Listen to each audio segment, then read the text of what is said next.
Mrs. Ivanovic, please continue. Thank you, Your Honor.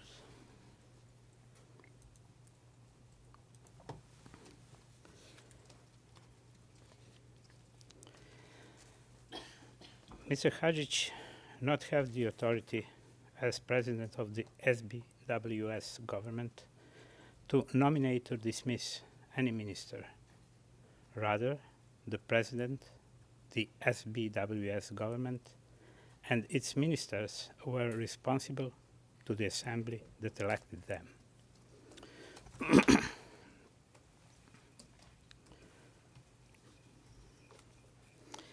Your Honors will hear testimony from one of those ministers, Stevo Bogić,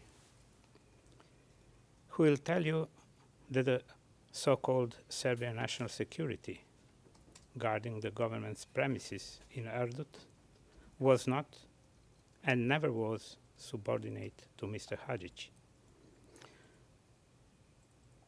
Your Honors will hear evidence that Mr. Hadžić's close relations with the Croatian government caused many locals and Yugoslav officials to distrust him. Indeed, even Arkan, whom the prosecution has repeatedly attempted to show as associate of Mr. Hadžić, had his own ulterior motives to monitor Hadžić and possibly interfere with his interactions with Croatian authorities. The defense will present the evidence, for instance, showing that Arkan sought to impose himself and the members of his unit on Mr. Hadžić as security details. Mr. Hadžić, however, kindly but persistently refused. The defense will present evidence that until 25th of February,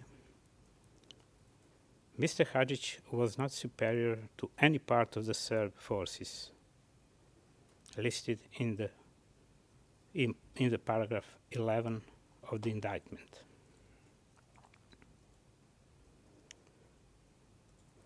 Our witnesses will show, as some prosecution witnesses have implied, that the notion that Mr. Hadžić could order GNA personnel either from regular or reserve units was laughable, if not unrealistic.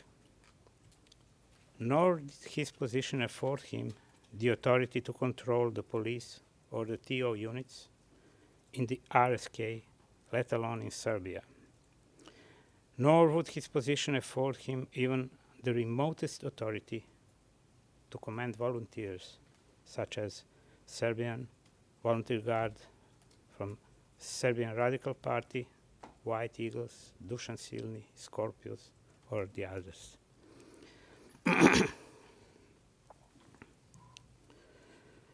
Defense will produce evidence on Mr. Hadžić's legal and de facto power regarding the armed forces of the RSK. Your Honors will hear that Mr. Hadžić had never been informed by the GNA or any other authority about the crimes allegedly committed by these units. In addition, neither Mr. Hadžić nor his government and judiciary was in charge to investigate and process the crimes committed in the area of responsibility of the GNA. In addition, the defense will also present evidence demonstrating that Mr. Hadžić had no either legal or factual control over the detention and prison facilities as described in the paragraphs 40 to 41 of the indictment. He was not able to influence on the condition of the detention or prison facilities either in Serbia or in SBWS and RSK. Mr. Hadžić did not participate in deportation or forcible removal of Croats and other non-Serbs as described in paragraphs 44 and 45 of the indictment. He was not aware of such policy being formulated or practiced by state organs of SBWS, RSK, Serbia, or Yugoslavia. As your honors will hear from Mr. Hadžić and witnesses who were in the RSK police and judicial organs, Mr. Hadžić forwarded all complaints from international representatives to the competent police or judicial organs of RSK and got assurance that it will be taken in the proper procedure. The prosecution has attempted to argue that the government's efforts to respond to the massive influx of Serbian refugees from Western Slavonia by accommodating them in abandoned residences was part of an anti-Croat government policy. That argument is completely divorced from reality. What was the reality? Simply this. People were scared. Villages had been attacked. Rumors ran wild in the media and the towns, and they left. Your honors have heard evidence from prosecution witnesses who described their departures from their hometowns. Your honors will hear evidence from defense witnesses like Amanda Seller, who also escaped in the night. This was happening to Croats and Serbs alike. The entire country was in upheaval and homes were abandoned. The newborn government, barely able to function as it was, now had to deal with a massive influx of people from other parts of Croatia into their jurisdiction. The only short-term solution that the government could offer these newly arrived refugees was what it had to offer: the houses left behind. This was not, nor was it intended to be, permanent. This was not, nor was it intended to favor Serbs or any ethnicity. The government was dealing with the reality on the ground and in the front lines. None of this amounted to some broader plan to permanently remove non-Serbs from the region. Indeed, both prosecution and defense witnesses alike will tell you that the measure was not permanent. Many people ultimately returned to their homes after the war. Indeed, the houses that had been temporarily occupied were better maintained when their owners returned than those houses which were left abandoned. In other words, the government took the best short-term option available to it to accommodate the displaced, and when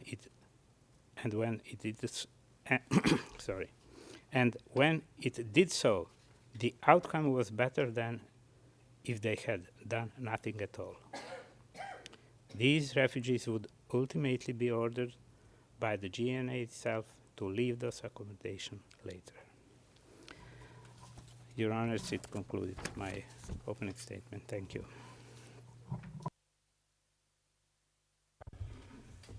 Thank you very much.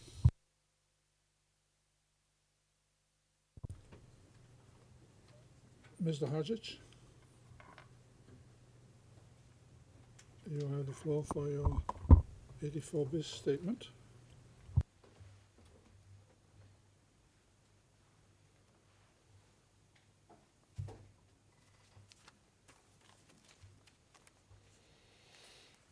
Pozdravljam vas I pre svega želim da vam se zahvalim.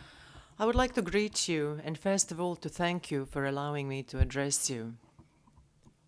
From the beginning of the trial, I have only been listening and I had no opportunity to comment or to say anything. I suppose you know that is not easy. especially when hearing things that are not consistent with either my memory or the truth. Of course, I will tell you all about it in my testimony that is to follow. There are two main reasons why I decided to use my right to address you personally. The first reason is very important to me, and I will tell you about it immediately, whereas the second one, I will explain it later. It's not important. If the situation is not so tragic, I would say it were ridiculous. First of all, I wish to express my regret for all the victims that suffered in this war. I don't wish and I don't have the right to single out anyone in particular, because they're all just victims. There are victims on all sides to the conflict, and I regret them equally. Od rođenja I will explain why I think so. From my birth in 1958, I lived in the Pačetin village, the municipality of Vukovar. From September 1997 to date, I was unable to return there. The first written trace of my village dates back to the 13th century, more precisely 1275. From that date until now, it has been a village with an overwhelming Serb majority, over 50%. Only in the last century, the municipality in which Pačetin lies changed names 10 times, although the village remained in the same place geographically. In the beginning of the 20th century, it was part of the Austro-Hungarian Empire, and towards the end of that century, as well as today, it was in Croatia. It had never been in Serbia, although it should have been because it was populated by Serbs. In 4 different versions, that state was called Yugoslavia. Many inhabitants of Pačetin lost their lives in the Second World War. Some were active fighters against fascism, and some were civilian victims of fascist terror. Not then, in 1941, or later, in 1991, nobody left to wage war from Pačetin. The war found us all in our homes. Due to the tragic experiences we had from the Second World War, nobody wished a new one, and of course, neither did I. Not a single war has been our choice. But since I am on trial today, I will not say our, I will say my. I was no hero or volunteer. I never had the dilemma whether I should run away as a deserter. In keeping with my constitutional obligations, I remained there to defend the constitutional order of the only legal state that existed then, the Socialist Federal Republic of Yugoslavia. I did everything I did as Goran Hadžić, son of Branko. I had no nickname or secret name. My motto was, wars begin with negotiations and end in negotiations. It's better to negotiate for years than to wage war for one day. That is still my opinion today. I had the usual fear of war, like most people. But my fear was double because I had friends and family on both sides, especially since Slavonia, Baranja, and Western Srem is a relatively small area, and we all know each other. In my 5th and 6th year of primary school, I ended up in the neighboring Croatian village, Mostar. In the 7th year, I was in Borovo naselje, which is a mixed population, whereas Mostar is a purely Croatian village. I finished high school in Vinkovci, a town with an overwhelming Croatian majority. Later, I studied at university in Osijek, which is a majority Croat town. I served my military service in Zagreb, and until 1991 I often traveled to Zagreb for different reasons. I was active in different sports, mostly football and karate. I was a member of the Stamp Collecting Society of Vukovar. I was employed in the company called UPIK in Vukovar. All these things I listed, my schooling, sports, stamp collecting, my job, everything was in the Republic of Croatia. I had many friends among all ethnic communities, but mostly Serbs and Croats. That is why my fear of war was at least double than the fears of those who were mobilized into a war 1,000 kilometers away. In this war, I personally knew many of the participants on both sides. That's the reason why I never rejected any peace agreement. As one prosecution witness, GH 115, said, Your Excellencies, I was a positive exception among all Krajina politicians, a person who was prepared to talk even about the most sensitive subjects. Concerning my influence on military and political issues, I will testify in due course. Now I wish to emphasize that this influence was very small. I had almost none, despite my high political position.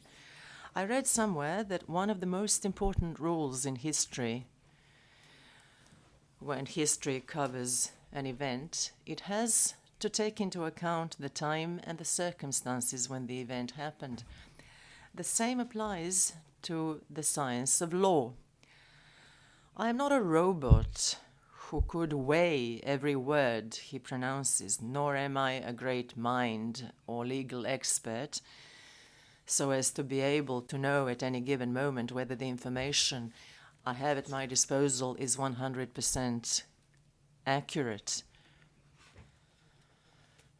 or whether my words could be misinterpreted before some court in the distant future. It must be taken into account in particular that I gave my statements during war events. I wish to emphasize that I never said or did anything with ill intent. I don't wish to defend myself here. I wish to testify, to help you gain a realistic picture of the events that unfolded in the 90s. There is a question to which I cannot find an answer, although I have been thinking about it for the past 10 years. In the past 150 years, in every generation of my family, there was only one male child. My great-grandfather Ilya, my grandfather Sreto, my father Branko, myself and my son Srećko. In the Second World War, Ustašas slit the throat of my grandfather and set our house on fire. My father ran away to join the partisan troops when he was 18. The same army that killed my grandfather arrested my mother, who was then a teenager. She was not yet married to my father, and they took her to the Ustaša camp Tenja. That label was actually written on the camp. It's not my comment. It was called Ustaša camp. That was the inscription on the gate. After the war, they moved her to Baden-Baden and later to Bielefeld, where the end of World War II found her. She returned home walking along the railway lines from Vienna to Ljubljana. I was arrested and savagely beaten in 1971 by the regular police force of the Republic of Croatia. Most of those people are still employed in the same police force. That last event is a minor thing, of course, and I don't want to lend it any excessive importance because it's about myself. But I need it to raise a question to which there is no answer. What had my family done wrong to anybody from 1943 to the 31st of March, 1991? How did we provoke this tragedy that befell us? Your Honours, could we at this moment please move briefly into private session? Private session, please. Session, Your Honours. Thank you. Ja sam optužen za vrlo teške I ozbiljne. I have been charged with very serious crimes. It is for this court to have the last say in this matter. I've already said that the first and real reason for addressing you is my wish to express my regret for all the victims. Now I want to say what the other reason is. If I were not in such a difficult situation, I could smile like most of my friends who followed the opening statement of the distinguished prosecutor. He said, among the other sins attributed to me, that I destroyed mosques and churches. Of course I did not destroy churches, and this court is going to rule about that. But how could I destroy mosques when not a single one existed in Slavonia, Baranja, and Western Srem, or later on in the Republic of the Serb Krajina? I do not have the same kind of resources like the distinguished prosecution, but as soon as I returned to the UNDU, I learned from the Croatian detainees how many mosques existed during the war in the Republic of Croatia and where they were. I found out that there was a mosque in Zagreb, that there was one in the village of Gunja, municipality of Županja, and that in Rijeka, a mosque was being constructed. It was only then that I really got scared and realized the extent of the problem I was facing. Is it possible that no one from this expensive and serious institution, as the Office of the Prosecutor is, could not have checked their assertions by making a single phone call? I was astounded.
and how a particular person would behave in a similar situation. But that is not my line of thinking. I'm sure that this event in Plitvice was the result of a strange set of circumstances and that it was a tragic mistake. After leaving prison, I did not change my political views. Everything was the same, except for the fact that my health was impaired. I continued to communicate with the Croatian authorities as if nothing had happened. I communicated with Mr. de Gorizia almost every day. In mid-April, as a matter of fact, I went to Zagreb to meet with Boljkovac, Minister of Police, and his Assistant Minister de Gorizia. After meeting with them in the MOP, I had a meeting with the Republican prosecutor in Zrinjevac, in Zagreb. Once the war started, it was impossible to communicate any further. Your Honors, I'm an innocent victim, and I fell victim by mistake. Why would I get any satisfaction by taking revenge on innocent people just because they're not of the same ethnicity as I am? A few days after getting out of Croatian prison on the 12th of April 1991, I had a meeting at the American Embassy in Belgrade. I was received by His Excellency Warren Zimmerman, together with Veljko Đakula and Ilija Sašić. Ambassador Zimmerman clearly presented a position to us, the position of his government, inter alia, that they support a single socialist federal republic of Yugoslavia and that they would not recognize or support the possible secession of any republic. My future conduct was based on this position presented by Mr. Zimmerman, and I continued advocating the survival of the common state. In the beginning of autumn 1991, intensive contacts started with the representatives of the European community, and after that with the representatives of the United Nations. All of them, and I'm referring to these representatives, went to Belgrade first. They met with Serbian officials and the officials of the SFRY.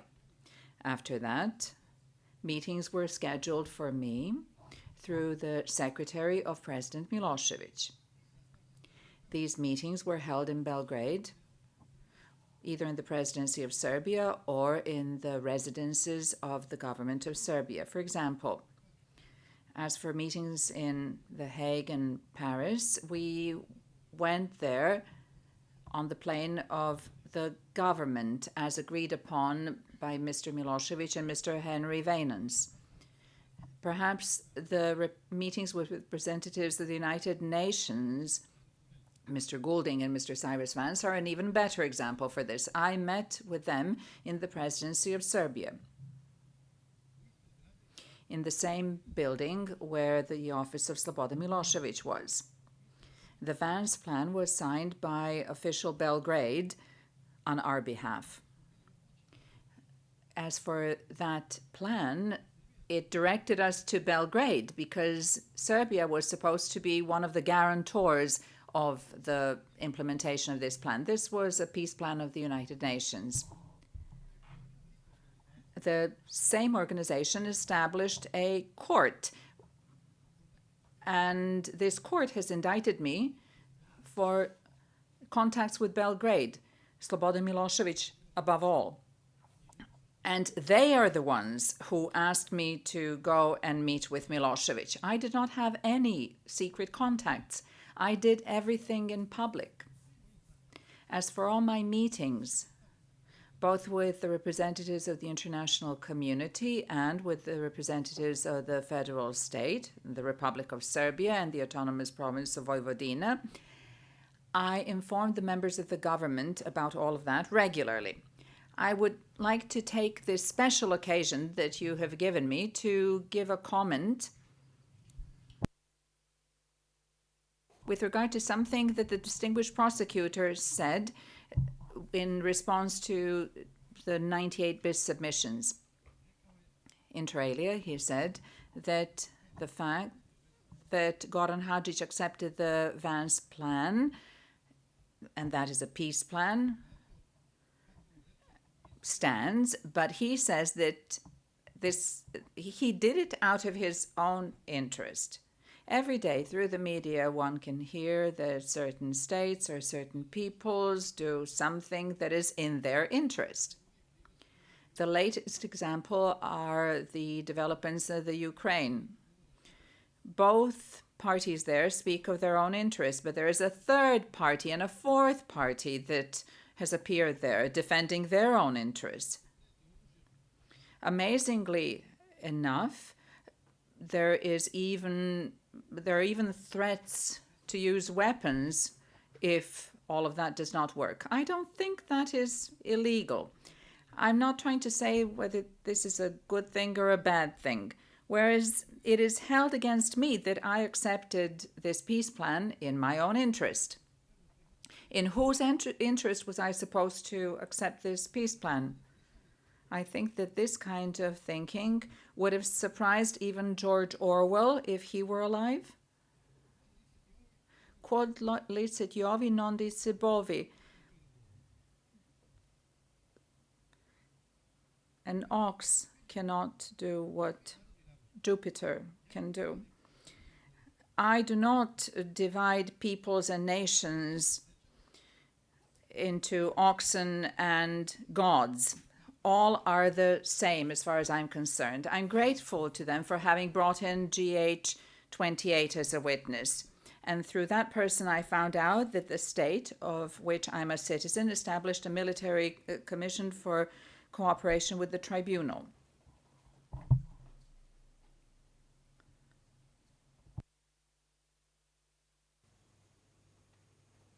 Naglašavam za koordinaciju. Ovo Coordination, I'd like to point that out. I was shocked by this revelation. My citizen makes a distinction between its important and unimportant citizens, first-class citizens, second-class citizens.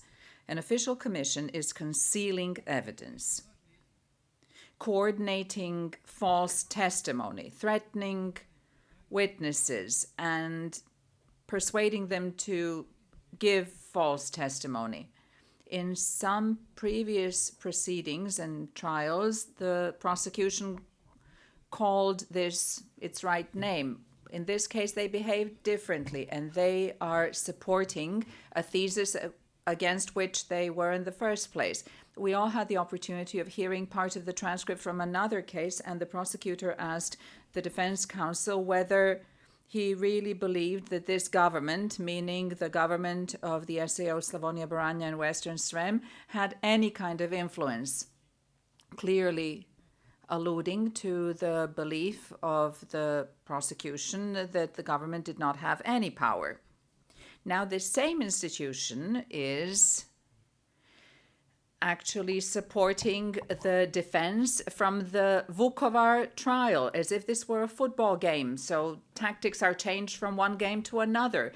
All the witnesses gave a solemn declaration stating that they would tell the truth and nothing but the truth. For the prosecution, it goes without saying that the truth is their only vehicle and that everything is being done in the interest of justice. There cannot be two truths with regard to the same thing that happened.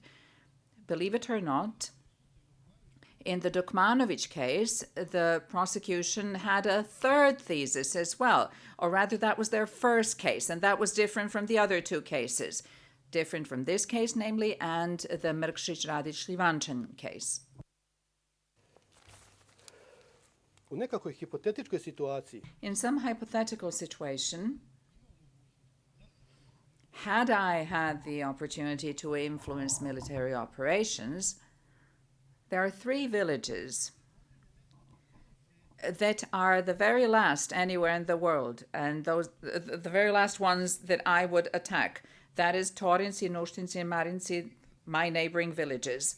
I'm sure that everyone who knows me at least a little bit knows why that is the case. Unfortunately, these villages suffered a great deal. According to the information that I have available, the only successful or one of the most successful missions of the UN is the reintegration of Slavonia, Baranja, and Western Srem into Croatia. This was carried out by Jacques Klein, an American general.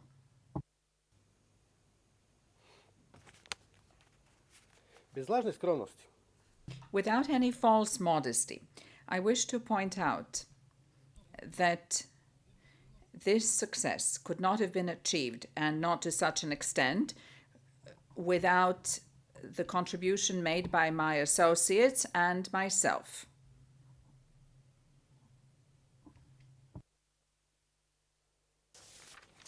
Osnovali oblastnu skupštinu I formirali civilnu vlast.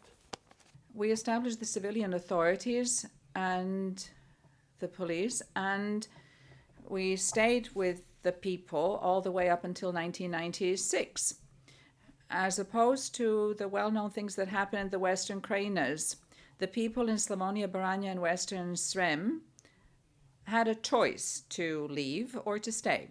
Unfortunately, in other parts of Croatia, Serbs did not have that choice. They had to leave.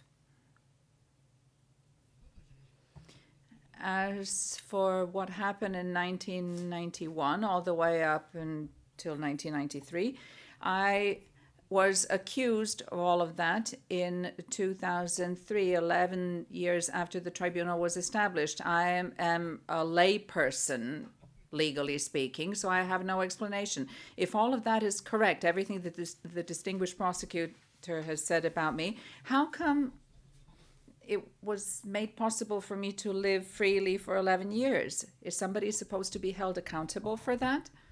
Now there is another question. If the prosecution needed 11 years to issue an indictment against me, how is it possible that I could have found out during 2 years of war about war crimes, and how could I have organized prosecutions? And it is a well-known thing that I did not interfere in the work of the judiciary.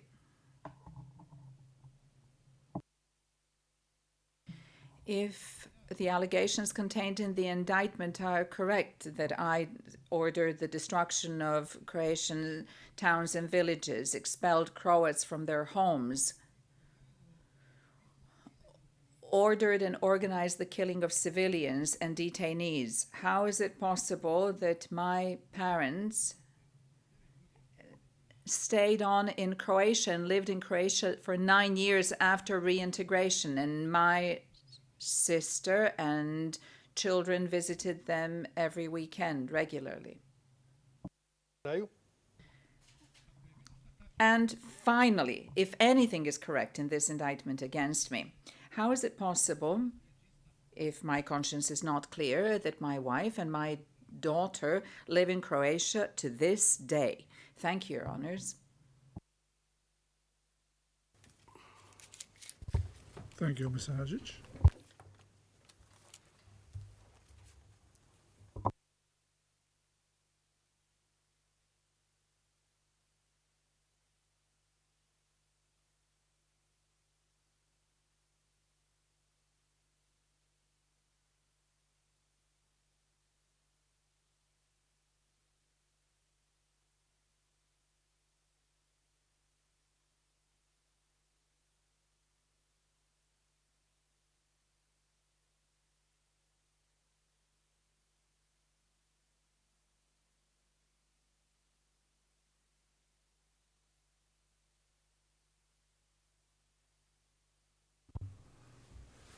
Mrs. Ivanovic, will you call your first witness?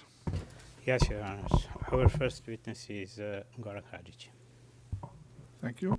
Mr. Hadžić, would you please take the stand?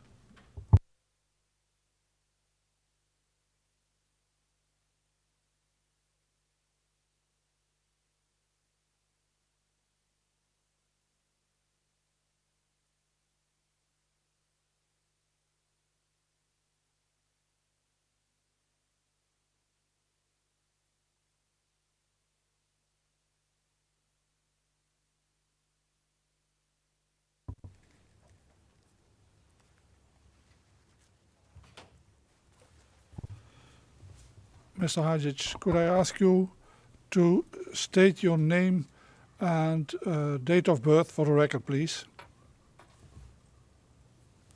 Zovem se Goran Hadžić. My name is Goran Hadžić. I was born on the 7th of September, 1958. Thank you. Mr. Hadžić, As any witness, you are about to read a solemn declaration by which witnesses commit themselves to tell the truth.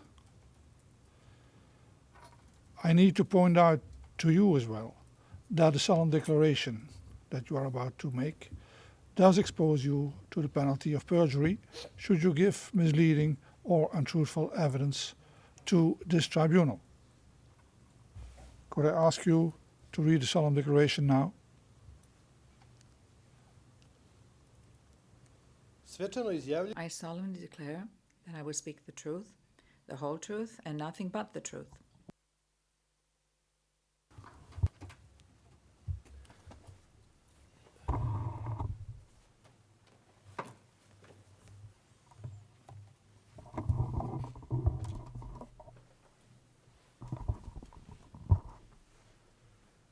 Mrs. Ivanovic, your witness. Thank you, Mr. President.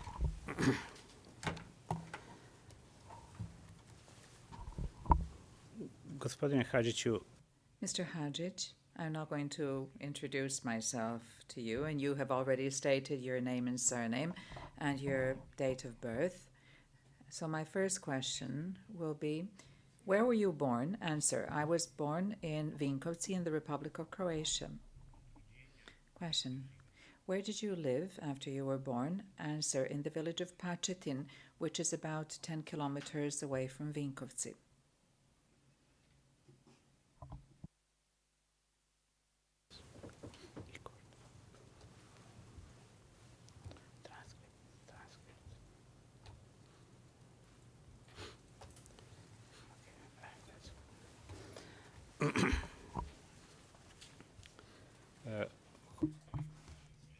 Tell me, please, irrespective of the fact that you've already said that in your statement, something about your educational background.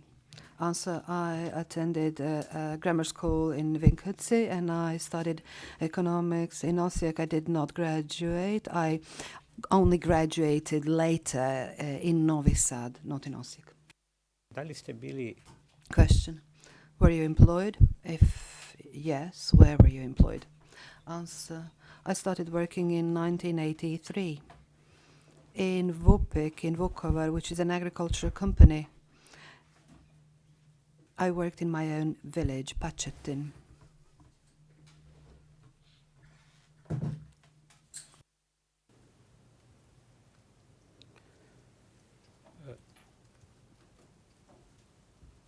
Jel možete da mi Question, who did you live with in Pačetin? Answer, I lived in my parents' house. My father, my mother and my sister lived there. Then I got married and I had 2 children. jel možete da Question, before 1991, what was the ethnic structure of the population of Pačetin? Answer, Pačetin was a Serbian village, which means there was a majority Serbian population. I had the opportunity to look at a census from 1990, which shows that 1,100 people lived in Pačetin. There were 100 Orthodox Roma and 1,000 Orthodox Serbs, which means that the village was 100% Serb. Later on, there were migrations of people. Some Croats came to work in Pačetin, so the ethnic composition changed a little, but not by more than 5 or 6% altogether.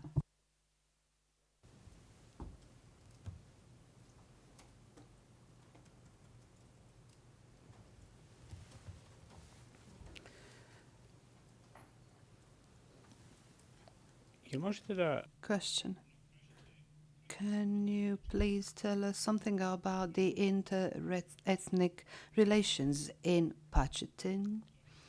Before the war, that is. Answer, in Pačetin, the relations were always the same. Before the war and after the war, there were no conflicts based on ethnicity.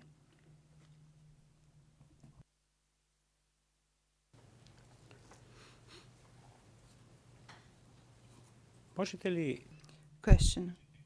Could you please tell us about your family's views or your parents' views and attitude towards various ethnicities? Can you describe the spirit in which you were brought up with regard to the attitude towards other ethnic groups? Answer. My parents were members of the League of Communists. My father was an anti-fascist during the war, which means that I was brought up in Yugoslav spirit. As a child, I didn't even know whether somebody was a Croat, a Serb, or a Hungarian. It didn't matter to me. In my house, I never heard a reference to ethnicity, and they did not discuss the topic at all.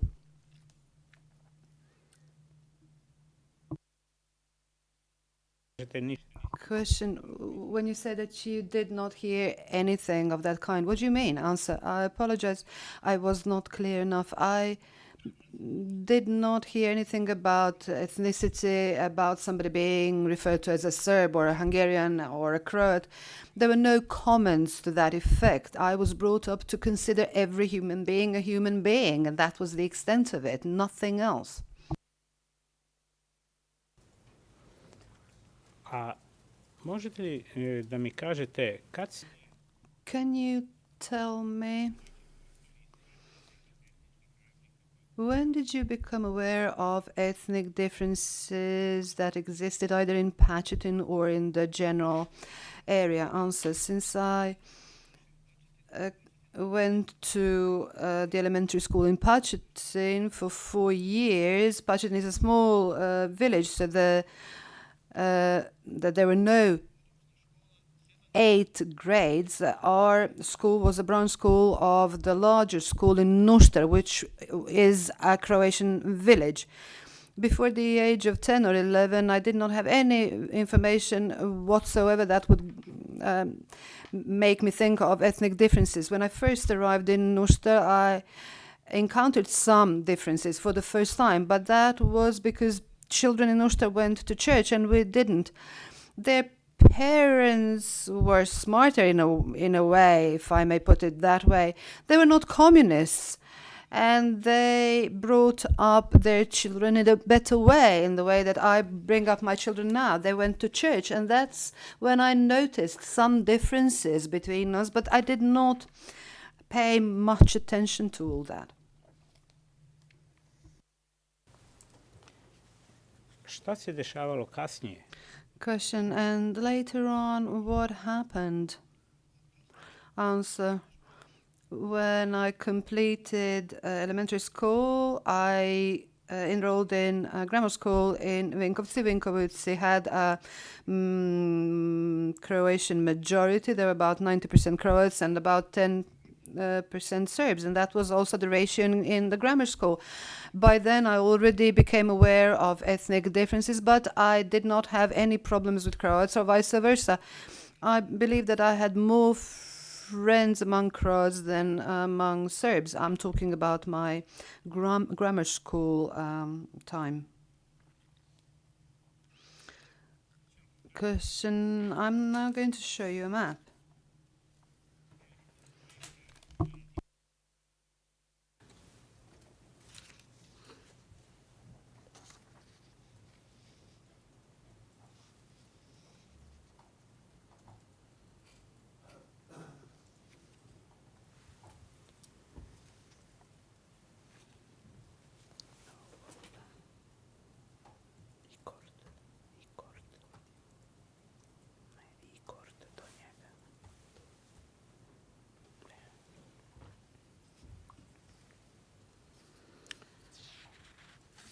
Da li možete...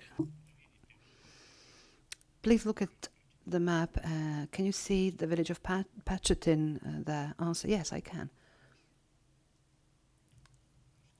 Question. Can you mark it for us, please?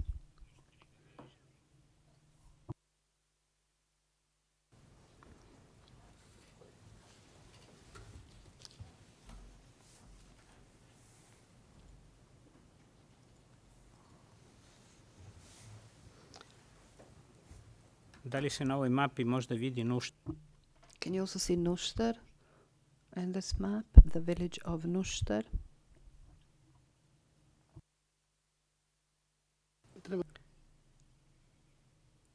Can you scroll up a little, please? Drugim rečima nema ga na ovoj. In other words, you can't see it. And what about Borovo naselje? Can you see that? Or rather, Vinkovci, not Borovo naselje, Vinkovci.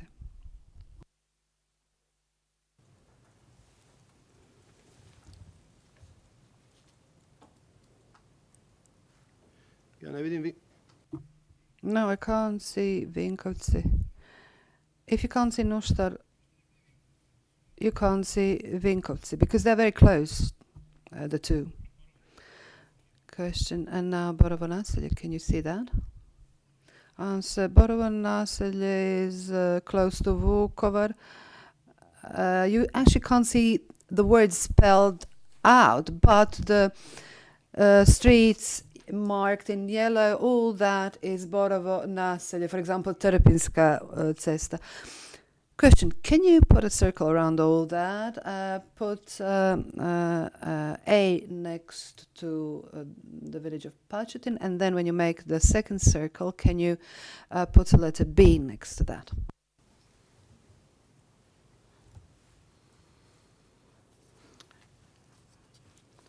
I will tender this document, Your Honor. Admitted and marked. Exhibit D106, Your Thank you.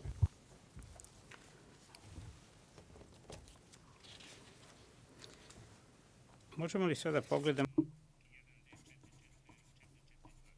I'd like to call up 1D442 now.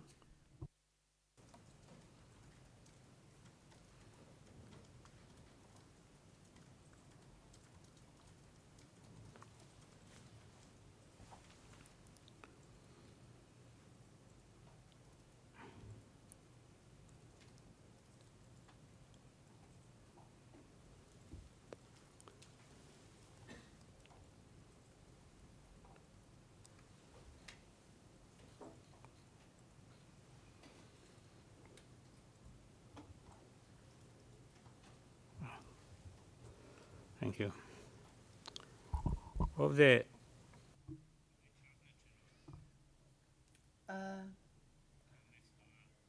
the village of Pachutin is already marked here with the letter A. Can you confirm, looking from this perspective, that this indeed is the village of Pachutin? Answer, yes, I can confirm that.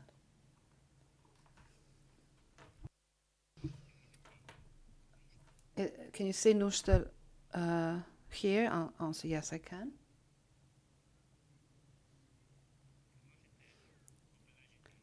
Can you mark?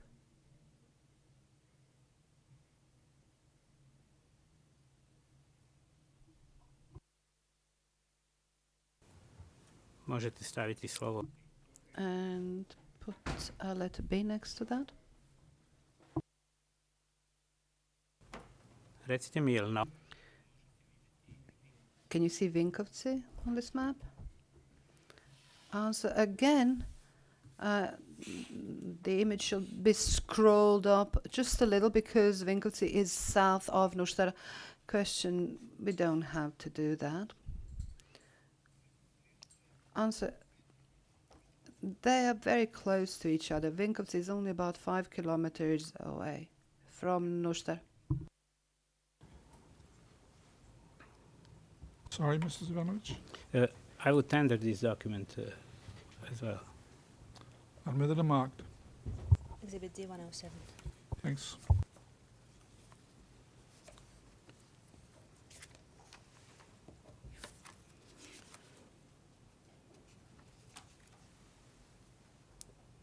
Gospodine Hadžiću, Mr. Hadžić,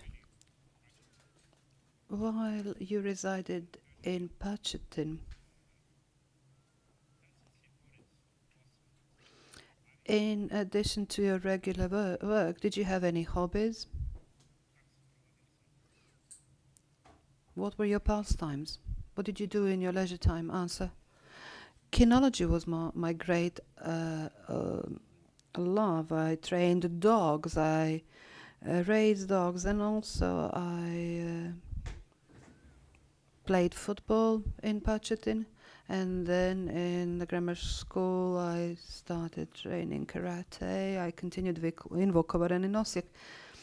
And then I was a junior football coach for 2 years. And then for the next 2 years, I was the coach for the first team, for the main team. U okviru ovih vaših Could you please tell us whether you had any contacts with people of other ethnicities, Croats or other ethnic groups as part of your pastime activities? Answer: approximately 50% of my contacts were with Serbs and 50% with Croats. When it comes to dog raising, most of my friends were Croats.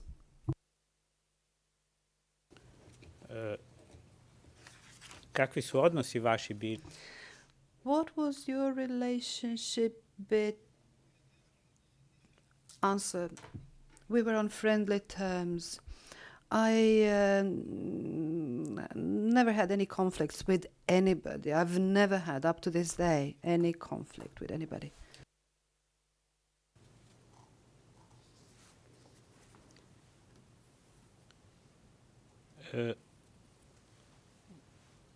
Gospodine Hadžić, Mr. Hadžić, let me now ask you this.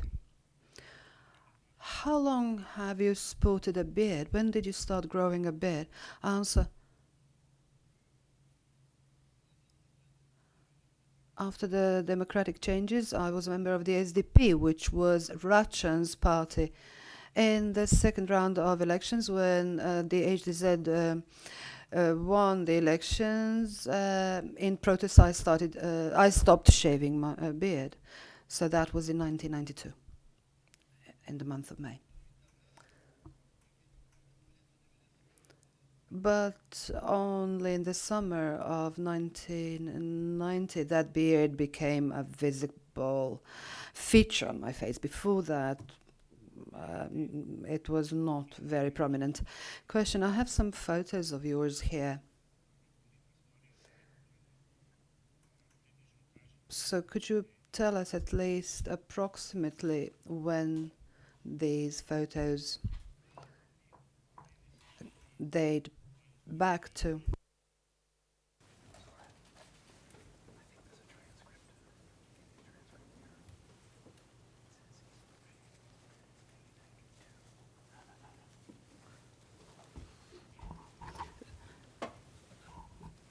Sorry, I'll repeat the question due to the transcript error. Jel možete samo... Please repeat the date and the year. Could you repeat the year?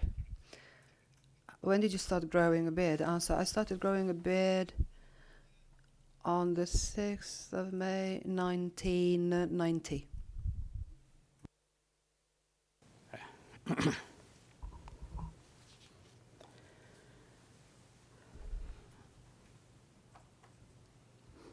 Jel možete da nam kažete na ovoj...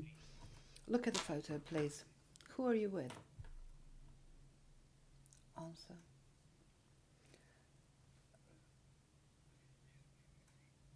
my daughter and my son. Question: can you tell us at least approximately when was this photo taken? So there's no date. But let me tell you when my children were born so we can draw our own conclusions. My daughter was born in 1983 and my son was born in 1987. I can see a candle. That was my son's first birthday, which means that this photo was taken on the 8th of October 1988. Mrs. Ivanovic, shall we continue this after the break? Oh, yeah. Yes, Your Honor, sorry. Thank you. Court adjourned. All rise, veuillez vous lever.